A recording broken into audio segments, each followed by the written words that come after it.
View चाहिँ यहाँबाट चाहिँ यस्तो बबाल देखिन्छ। म कुरै छोडौँ ल।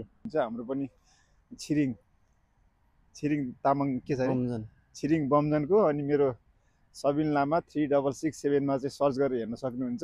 रोमानियामा हम फाल्न चाहनुहुन्छ भने थोरै लागत लाएर चाहिँ आउनु होला। 2-4 महिना समय लागोस् तर राम्रो बुझेर राम्रो खोजेर एकदम विश्वासिलो सकेसम्म चिनेको जानेको आफूले बुझेको ठाउँमा एप्लाई गरेर प्रोसेस गर्नु होला। मुझे देखकर इग्नोर मत करना। आज जो भी इस वीडियो को लाइक करके फॉलो करेगा उसे 2 घंटे में खुशखबरी मिलेगी। यकीन ना हो तो करके देख लो और जाते जाते कमेंट में हर हर महादेव जरूर लिख देना। यहाँ चाहिँ दामी ठाउँ छ, एकदम घुम्नलाई चाहिँ मस्तको ठाउँ छ। अनि आज चाहिँ हामी यहाँ घाम ताप्नलाई आएको थियौँ। घाम पनि ताप्यो, अब चाहिँ बेलुका पनि पर्यो। टक्क अब हामी निस्किन्छौँ। यहाँ चाहिँ टक्क फुटबल खेल्ने ठाउँ पनि छ। अनि ठाउँ चाहिँ दामी छ, बबाल ठाउँ छ। भ्यू चाहिँ यहाँबाट चाहिँ यस्तो बबाल देखिन्छ। म कुरै छोडौँ ल, बबालै हो ठाउँ एकदम। अनि नेपालबाट जो रोमानिया आउँदै हुनुहुन्छ तिनीहरूको लागि चाहिँ एकदम अब यो जाडोको बेला पनि सुरु भयो। अनि सबिन दाइ, अब नेपालबाट नयाँ आउने मान्छेलाई चाहिँ के भन्न चाहनुहुन्छ त? एउटा 2 शब्द जाओस् त सल्लाह।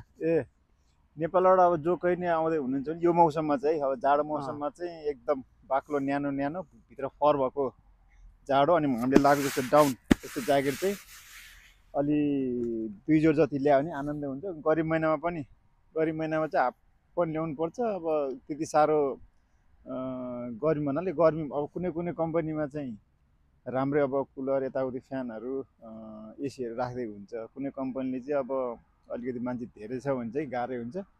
हजुरहरूले चाहिँ अलिकति जानेर बुझेर रोमानियाको हरेक कुराहरू चाहिँ अहिले युट्युबमा पनि खोज्यो भने पाउन सक्नुहुन्छ। हाम्रो पनि छिरिङ तामाङ के छ अरे छिरिङ बमजनको अनि मेरो सबिन लामा 3667 मा चाहिँ सर्च गरेर हेर्न सक्नुहुन्छ रोमानियाको बारेमा। अनि विशेष गरी नेपालबाट आउँदा चाहिँ अहिले चाहिँ एकदम यहाँनिर फस्ने मान्छेहरू धेरै छ।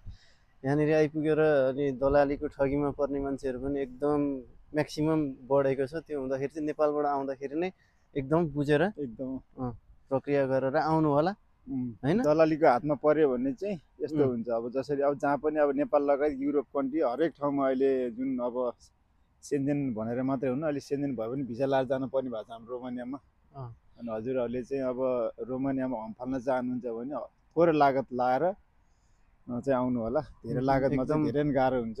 थोरै लागतमा छिर्नु होला। यसो मेन पावर हेरेर थोरै समय धेरै लागोस्, बरु 1-2 महिना 2-4 महिना समय लागोस् तर राम्रो बुझेर राम्रो खोजेर एकदम विश्वासिलो सकेसम्म चिनेको जानेको आफूले बुझेको ठाउँमा एप्लाई गरेर प्रोसेस गर्नु होला। ताकि दलेको ठगीबाट चाहिँ जोगिनको निम्ति चाहिँ त्यो बुद्धि अपनाउनु होला। पछि यहाँ आइपुगेर पुन कुरोमा हात लगाएर चाहिँ यहाँ काम छैन हैन।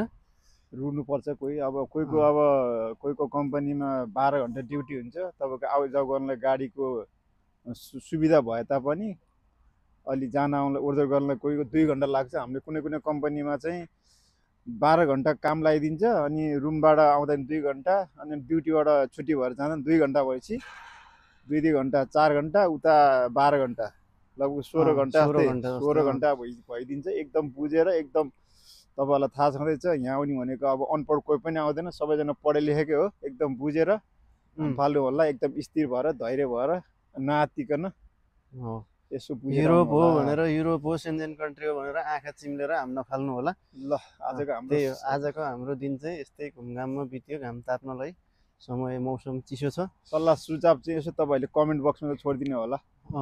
टक्क लाएर सल्लाह सुझाव के छ दिनु होला। बाँकी कस्तो खालको सल्लाह सुझाव लिएर आउँ हामी त्यो पनि प्रतिक्रिया कमेन्टमा दिनु होला। हामी आजको लागि चाहिँ टाटा बाई बाई।